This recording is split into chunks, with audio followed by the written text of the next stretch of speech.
Hello students, welcome to our channel. I am Aviksha Mahanti, your chemistry mentor.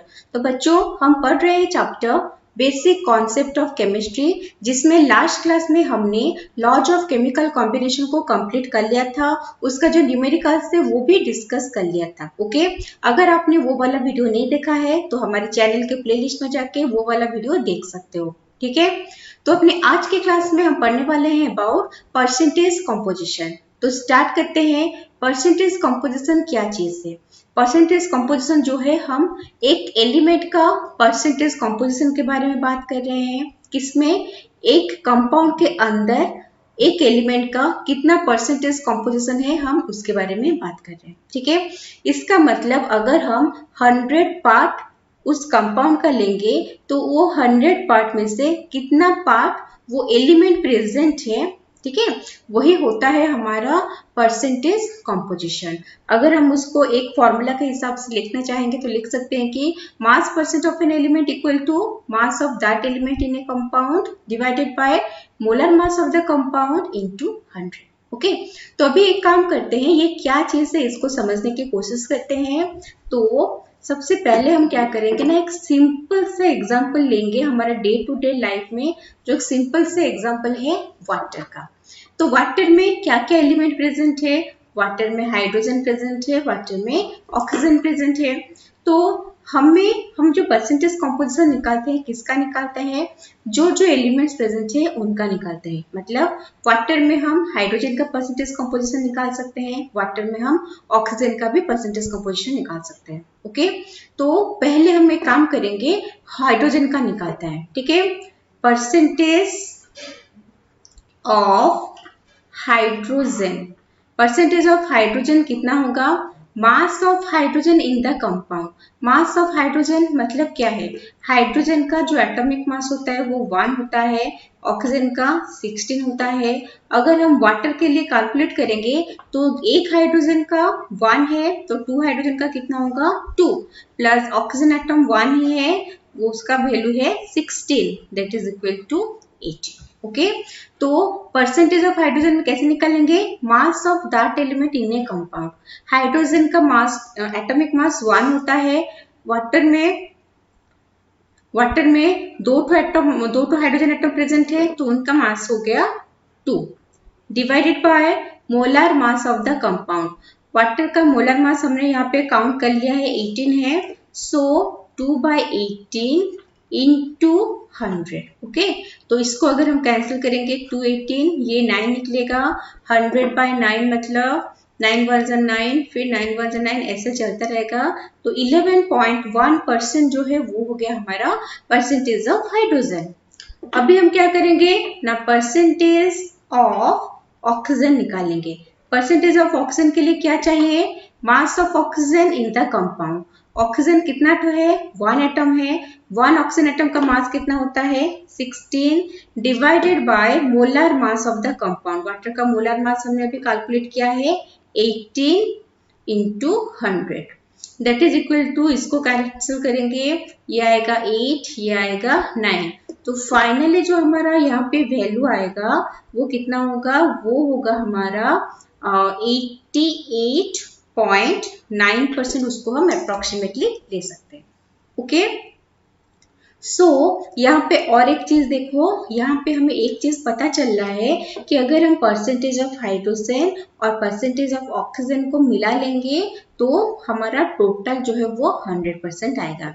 So total percent जो होता है वो 100% होता है। जितने भी एलिमेंट्स है सबका परसेंटेज कंपोजिशन निकाल के अगर हम उसको ऐड कर देंगे तो फाइनली हमारा 100% हो जाएगा। ओके, तो बच्चों इसका स्क्रीनशॉट ले लो अभी। फिर इन जनरल हम एक फॉर्मूला डिराइव करने की कोशिश करेंगे, जैसे कैसे हम परसेंटेज कंपोजिशन को अच्छे से निकाल सकते हैं। ठीक है, ओके, स्क्रीनशॉट ले लो इसका।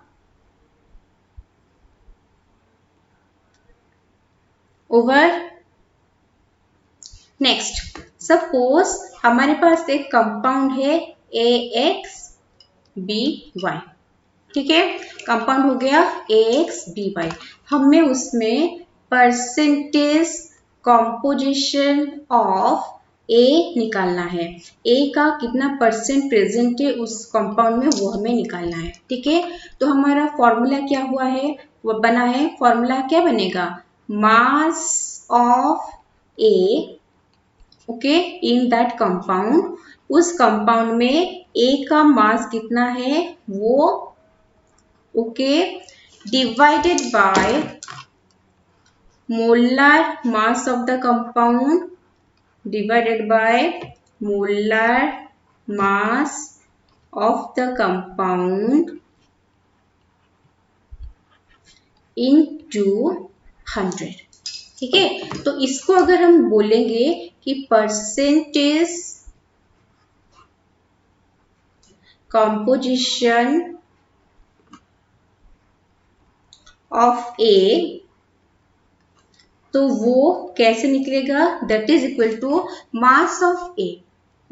मास ऑफ ए मतलब ए कितना प्रेजेंट है, तो उसको हम कैसे निकालेंगे, उसको हम ऐसे निकालेंगे जैसे वहां पे 2 हाइड्रोजन प्रेजेंट था, तो हम पहले क्या किए थे, नंबर ऑफ हाइड्रोजन एटम लिए थे, okay, number of hydrogen atom हमने लिया था 2 इंटू वहां पे एटॉमिक मास ऑफ हाइड्रोजन जो है उसको मल्टीप्लाई किया था। समझ में आ रहा है, पहले हमने क्या किया, नंबर ऑफ हाइड्रोजन एटम लिया, फिर वो जो हाइड्रोजन का एटॉमिक मास है उससे हमने मल्टीप्लाई किया। तो यहाँ पे भी सेम चीज करेंगे, क्या करेंगे, नंबर ऑफ ऑक्सीजन एटम, नहीं सॉरी ए है ना, number of A atom into क्या करना है अभी, atomic mass of A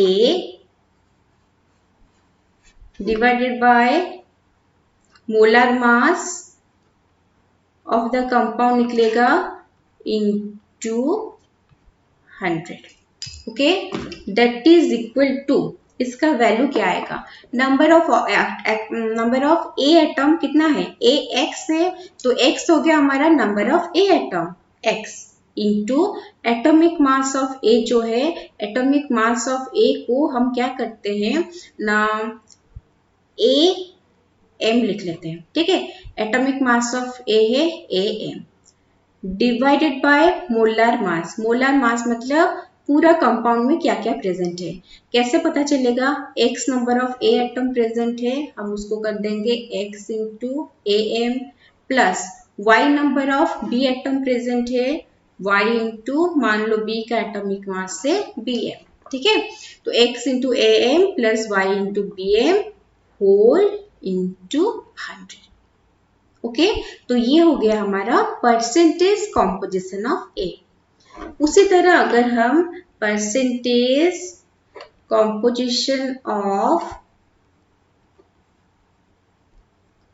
B निकालेंगे तो वो क्या निकलेगा, ऊपर क्या रहेगा, बी कितना, नंबर ऑफ एटम कितना है बी का, y इंटू बी का एटॉमिक मास हमने क्या लिया है bm, divided by molar mass, molar mass मतलब x कितना ठो है, एक ठो, तो x ठो a है, x इंटू am मतलब atomic mass of m, y number of b atom से y into bm atomic mass of b, okay, into 100। Okay, आ रहा है समझ में कैसे क्या हो रहा है। तो फाइनली जो ax by है ये एक जनरल टर्म है, जिस जनरल टर्म के लिए अगर कुछ आता है तो आप कैसे लिखोगे वो हमने लिखा है, जैसे H2O का एग्जांपल लिया है ना, वैसे एग्जांपल लेके करने से चीजें ज्यादा क्लियर होती है। लेकिन अगर मान लो एग्जाम में क्वेश्चन आके एक जनरल दे दिया कि इसका एटॉमिक मास A है, इतना नंबर ऑफ एटम प्रेजेंट है, तो आप उसका परसेंटेज कॉम्पोजिशन निकालो, तो उस केस में हमें ये फॉर्मूला काम में आएगा। ये तो इन जनरल कुछ भी रटने का जरूरत है। ओके, नेक्स्ट है जो percent composition of A plus percentage composition of B जो है that will be equal to 100।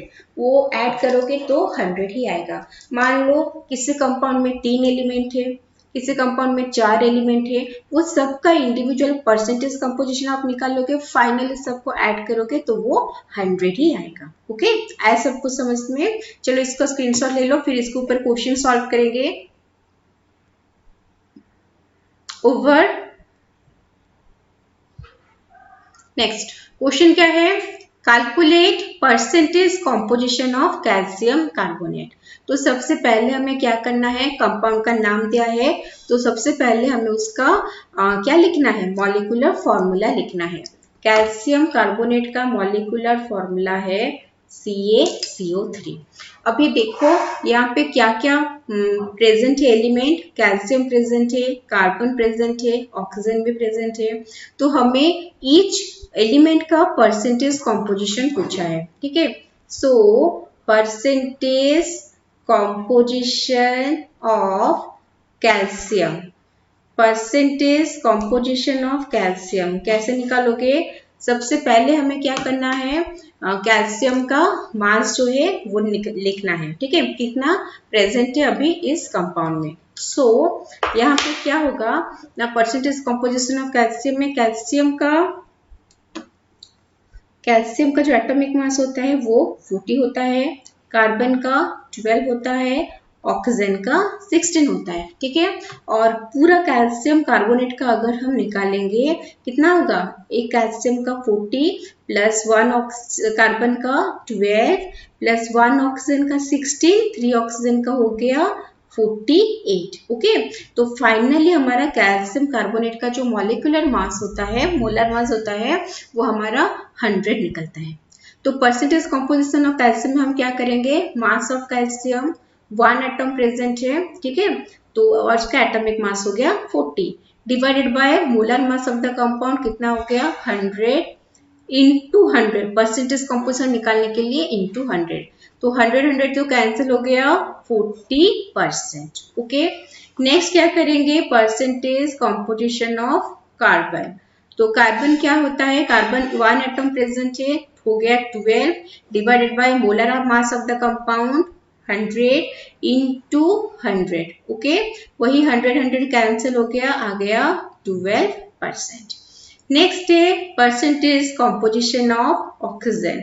Oxygen का एटॉमिक मास 16 होता है, हमारे पास 3 ऑक्सीजन प्रेजेंट है, तो 3 इंटू 16 कितना हो गया 48। Okay, 48 divided by molar mass of the compound 100 into हमें 100 करना है, शो 100 कैंसिल हो गया, फाइनल आ गया हमारा 48%।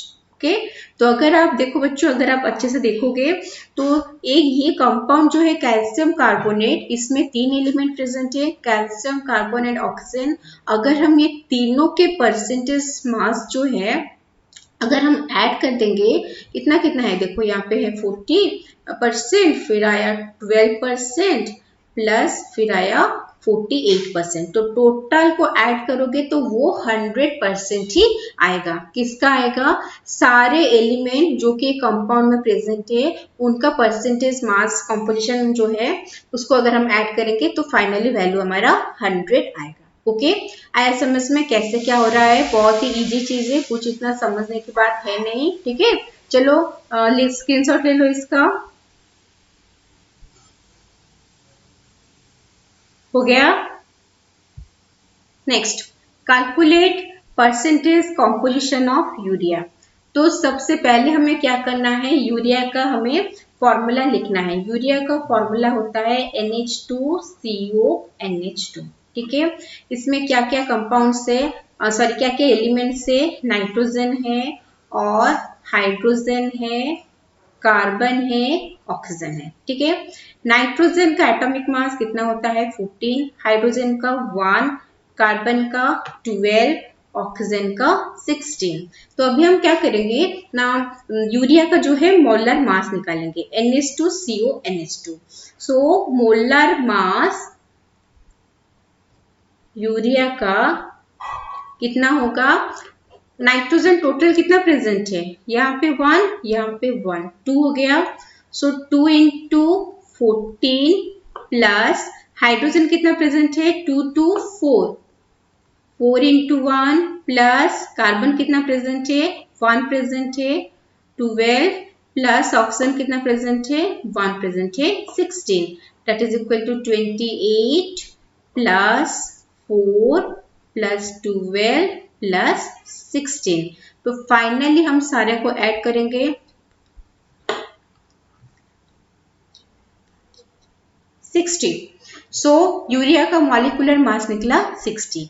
अभी हम परसेंटेज कॉम्पोजिशन निकालेंगे। ओके, परसेंटेज कॉम्पोजिशन ऑफ, पहला एलिमेंट क्या लेंगे, percentage composition of nitrogen that is equal to nitrogen का मास, नाइट्रोजन का मास से 14 एटॉमिक मास, 2 नाइट्रोजन एटम है, 2 into 14 28 divided by molar mass of the compound कितना है 60 इंटू हमें 100 से उसको मल्टीप्लाई करना पड़ता है। ठीक है, तो क्या करेंगे, इसको 4 में कैंसिल करेंगे 7 या यहाँ पे 15, 5 में कैंसिल करेंगे 3, 5 में कैंसिल करेंगे 20, ये आ गया हमारा 140 बाय 3, 3 4 12 46.7% अराउंड वो आएगा। ओके, नेक्स्ट है percentage composition of hydrogen, total कितना हाइड्रोजन प्रेजेंट है, 4 हाइड्रोजन प्रेजेंट है, 1 हाइड्रोजन का मास होता है 1, 4 हाइड्रोजन का हो गया 4 बाय टोटल मोलर मास है 60 इंटू 100। ओके, तो 6 0 0 कैंसिल हो गया, 2 से कैंसिल हुआ 2, 2 से कैंसिल हुआ 3, 20 बाय 3 6.66 ऐसे आएगा। ओके, तो इसको भी हम 6.7% अप्रोक्सीमेटली ले सकते हैं। नेक्स्ट है percentage composition of carbon that is equal to, carbon कितना तो है 1 तो है, atomic mass 12 by molar mass से 60, तो 12 बाय 60 इंटू 100, तो 12 60 कैंसिल हुआ 5 में, 500 कैंसिल हुआ 20 that is equal to 20%।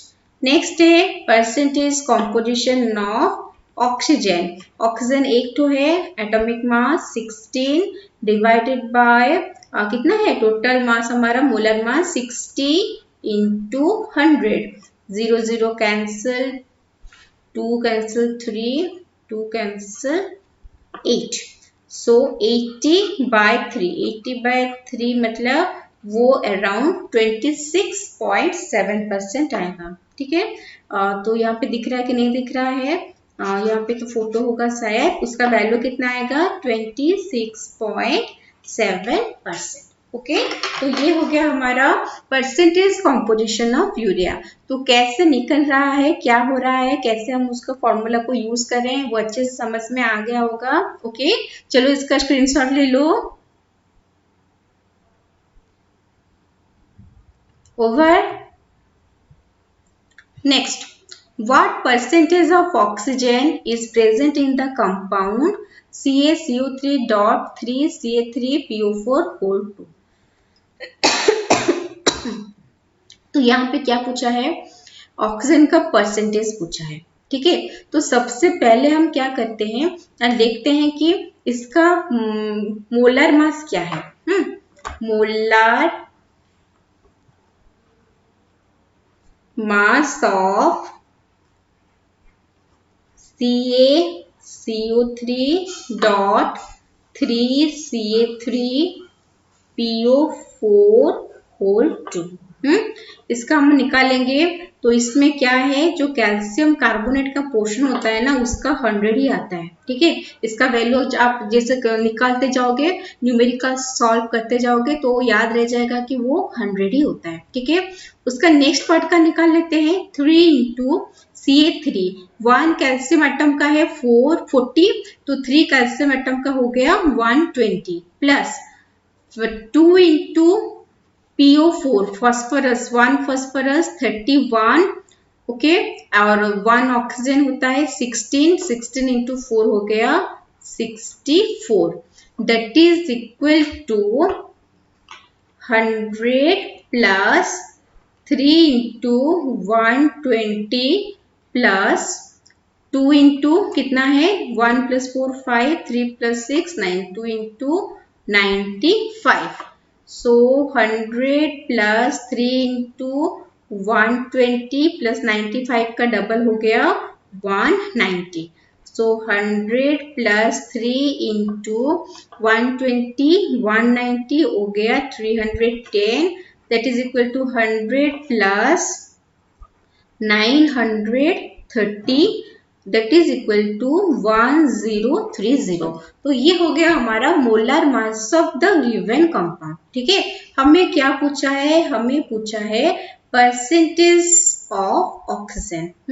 Percentage composition of oxygen कैसे निकालोगे mass of oxygen present in the compound divided by molar mass of the compound into 100 mass of the oxygen present in the compound first हम क्या calculate करेंगे number of oxygen atom क्या है और ये बहुत ही इंपॉर्टेंट चीज है इसको ध्यान से देखो नंबर ऑफ ऑक्सीजन एटम कितना है देखो यहाँ पे कितना है 3 ये 3 है और यहाँ पे कितना है ऑक्सीजन 4 है बाहर ब्रैकेट के बाहर एक 2 है मतलब 4 इंटू 2 हो गया 8 ये पूरे के बाहर एक 3 है तो 8 इंटू 3 हो गया 24 प्लस ये CO3 का 3 तो 24 प्लस 3 मतलब 27 oxygen atom into 16 okay into 16 है डिवाइडेड बाय मोलर मास कितना निकला है हमारा 1030 इंटू 100 ओके तो इसको अगर कैलकुलेट करोगे तो फाइनली जो भी आंसर निकलेगा वो होगा हमारा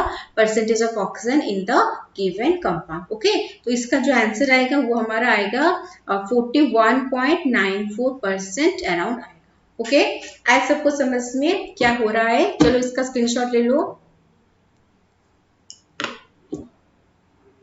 over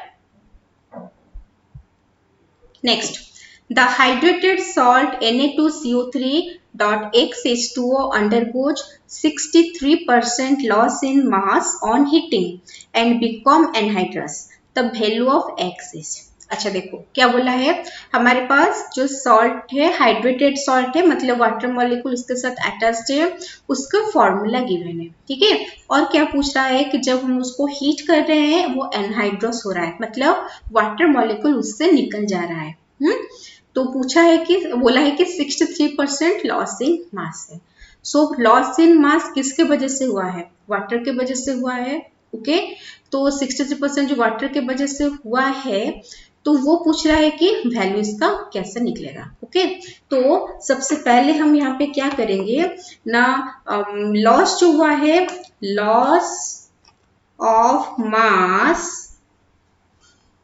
is due to loss of water molecule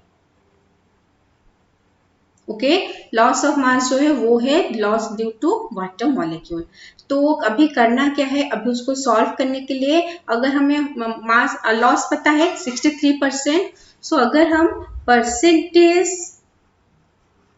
composition of water okay percentage composition of water निकाल देंगे तो हमें वैल्यू मिल जाएगा परसेंटेज कंपोजिशन ऑफ वाटर क्या होगा वाटर का मॉलिक्यूलर मास वाटर का मोलर मास कितना होता है 18 इंटू वाटर कितना तो प्रेजेंट है x सो ये हो गया 18 into x okay divided by Na2CO3 एक सोडियम एटम का 23 इंटू 2 का हो गया 46 प्लस एक कार्बन का 12 और 3 ऑक्सीजन है 16 इंटू 3 48 46 प्लस इसको अगर हम ऐड कर देंगे ये आ जाएगा हमारा 60 आ जाएगा दैट इज इक्वल टू कितना आ गया ये हो गया हमारा 106 तो Na2CO3 जो पोर्शन है उसके लिए है 106 प्लस वाटर का x है उसका मोलर मास 18 है 18x it implies percentage composition of water कितना है 63% है ओके इंटू 100 63 है that is equal to 18x by 106 plus 18x okay into 100।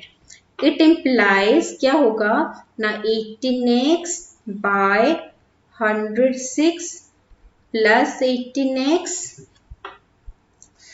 Equal to 63 by 100।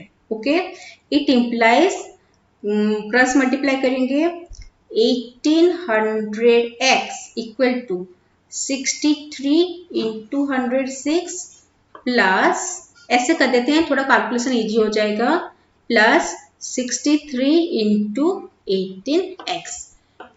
It implies 1800x minus 63 into 18x equal to 63 into 106।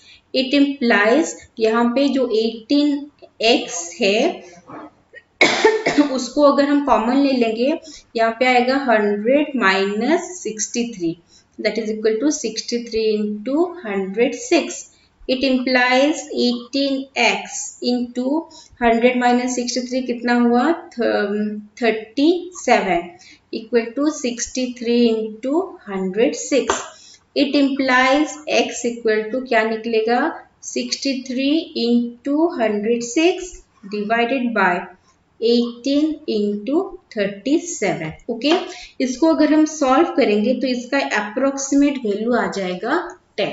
Okay, तो हमें whole number में लेना है तो नियरेस्ट होल नंबर का वैल्यू नहीं लेंगे, क्योंकि यहाँ पे जो x है वो डिनोट करता है number of water molecule.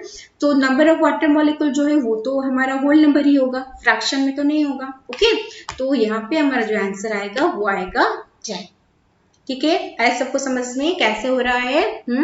Okay, चलो इसका स्क्रीनशॉट ले लो। Over. Next, the sulfate of a metal M contains 9.87% of M.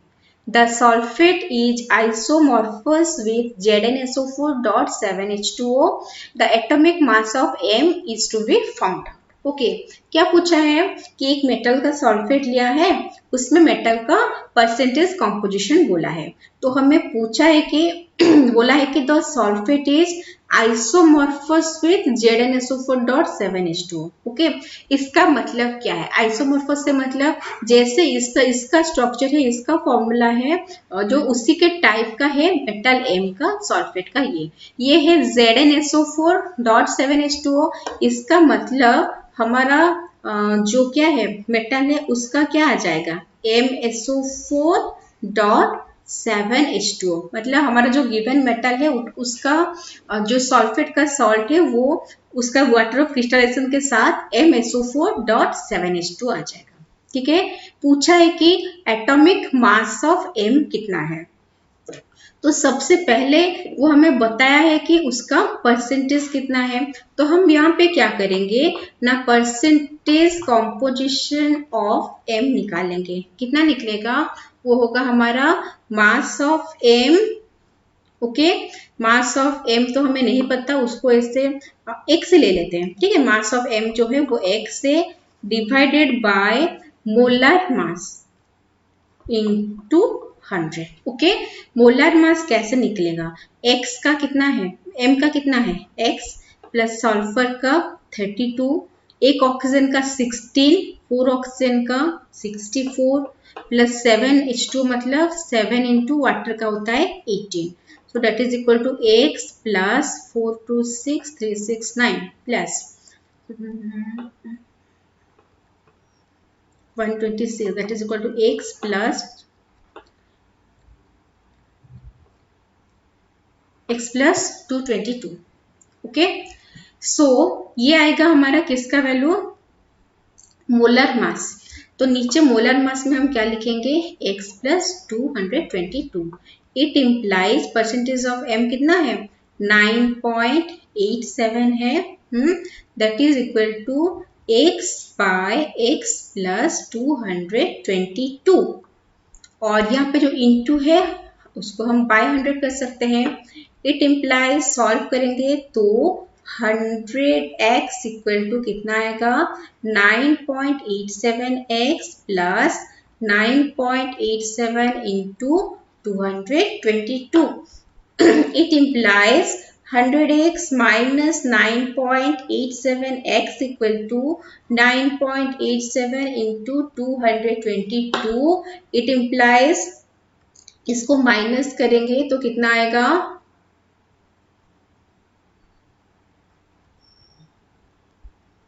90.13x equal to 9.87 into 222. It implies x equal to 9.87 into 222 divided by 90.13. Okay, तो इसको अगर हम क्या करेंगे, कैलकुलेट करेंगे तो फाइनली हमारा आंसर जो आएगा वो अराउंड आएगा 24.3. ठीक है, तो देखो कैलकुलेशन तो खुद से करना है, ठीक है, उसके ऊपर कुछ है नहीं, हमें उसका जो मेथड है मेथड को अच्छे से समझना है. ओके, जब क्वेश्चन पढ़ेंगे तो हमारे दिमाग में रहना चाहिए कि क्या क्या गिवन है और क्या पूछा है. ठीक है, क्या गिवन है क्या पूछा है, उसके अकॉर्डिंगली हम क्या फॉर्मूला है जो इसमें यूज कर सकते हैं. Not only in this question, in each type of question we have to think this type. Okay, चलो स्क्रीनशॉट ले लो इसका. Over. Next, a compound used in making nylon contains 43.8% oxygen. There are 4 oxygen atoms per molecules. What is the molecular mass of the compound? अच्छा, क्या बोला है, एक compound है जो कि नाइलॉन को नाइलॉन प्रिपरेशन में हेल्पफुल है, उसके साथ हमें कुछ मतलब है नहीं, हमें मतलब है कि एक कंपाउंड है. ओके, वो कंपाउंड में क्या गिवन है, वो कंपाउंड में 43.8% ऑक्सीजन है. ठीक है, तो पूछा क्या है, पूछा है कि 4 ऑक्सीजन एटम्स एक मॉलिक्यूल में प्रेजेंट है. तो molecular mass of the compound कितना है, 43.8% ऑक्सीजन है, मतलब क्या है, 100 ग्राम ऑफ कंपाउंड में 43.8 ग्राम ऑफ ऑक्सीजन है. हम उसको ऐसे बोल सकते हैं, 100 ग्राम ऑफ कंपाउंड में 43.8% 8 ग्राम ऑक्सीजन है. वो पूछा है कि 4 ऑक्सीजन एटम जो है वो कितने में प्रेजेंट रहेगा. बहुत ही इजी है, इसको ना थोड़ा उल्टा लिख लेते हैं. ठीक है, 43.8 ग्राम of oxygen is present in कितना ग्राम, 100 ग्राम ऑफ कंपाउंड में. ओके, सो 1 ग्राम ऑक्सीजन कितना में प्रेजेंट रहेगा, 100 बाय 43.8 ग्राम ऑफ कंपाउंड में प्रेजेंट रहेगा. तो हमें बोला है कि 4 ऑक्सीजन एटम कितने में प्रेजेंट रहेगा. एक ऑक्सीजन एटम का मास कितना होता है, 16 होता है. 4 ऑक्सीजन एटम रहेगा तो कितना होगा, 16 into 4 हो जाएगा 64.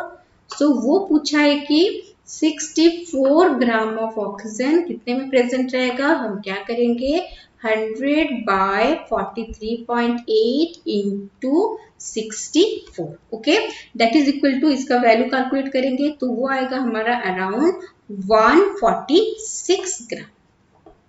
ओके, समझ में आया, बहुत इजी है. ऑक्सीजन का परसेंटेज गिवन है, हमें पता है कि टोटल 100 में है और 4 ऑक्सीजन एक मॉलिक्यूल में प्रेजेंट है. ठीक है, तो एक मॉलिक्यूलर मास पूछा है, मतलब एक मॉलिक्यूल का मास कितना होगा वो हमारा निकल गया. ओके, 146 ग्राम हमने माना है. ठीक है, 146 ग्राम हमने माना है, तो मास कितना निकलेगा, 146.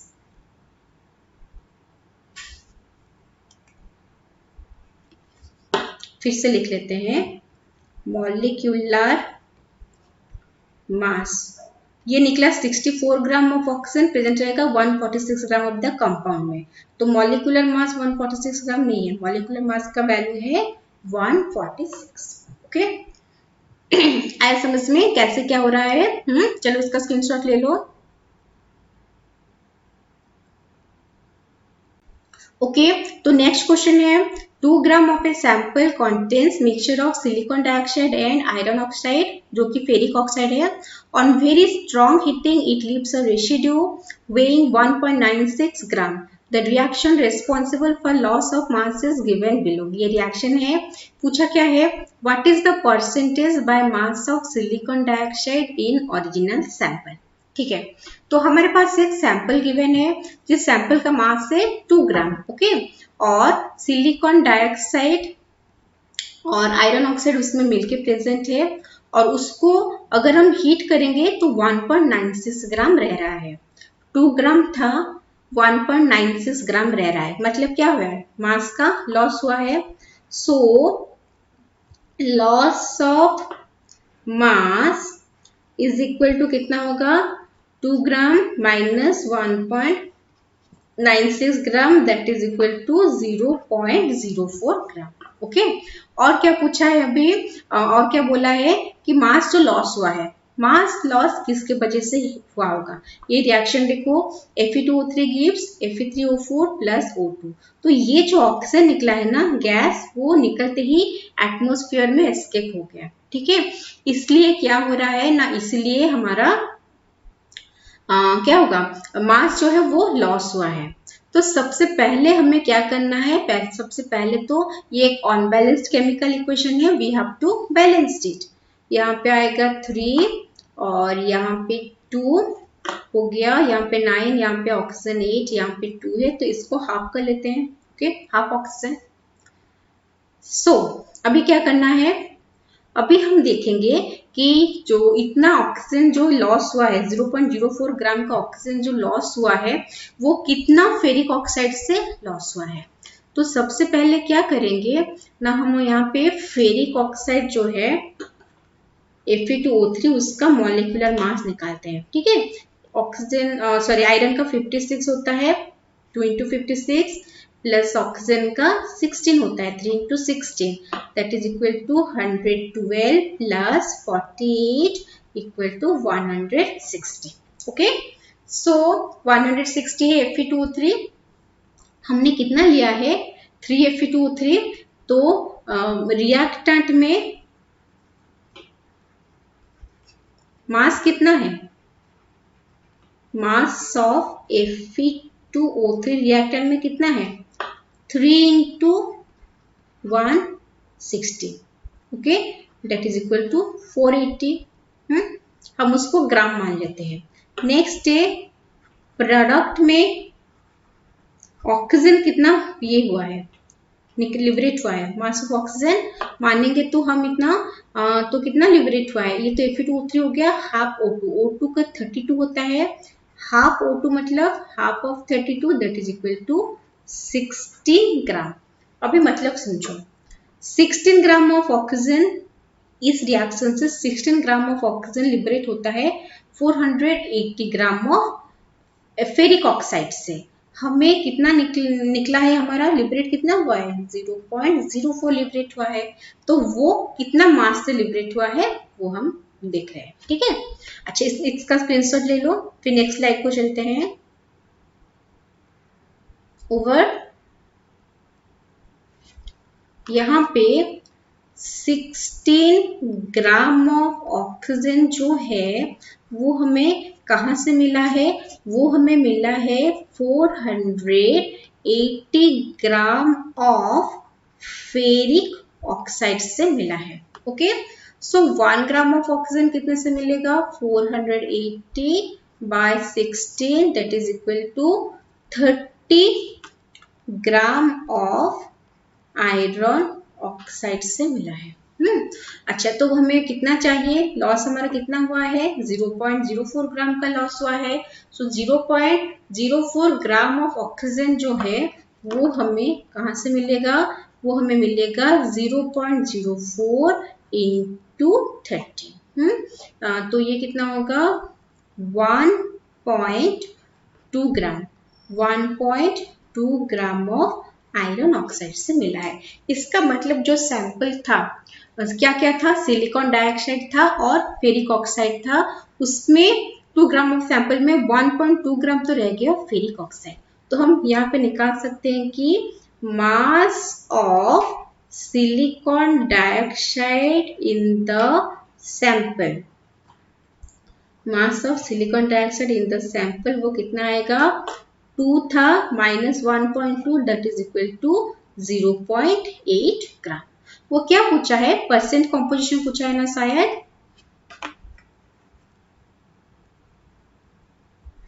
Percentage by mass of silicon dioxide. Okay तो सिलिकॉन डाइऑक्साइड का percentage mass of silicon dioxide कितना होगा मास of silicon dioxide 0.8 divided by total mass present. कितना मास प्रेजेंट है 2 ग्राम इंटू 100।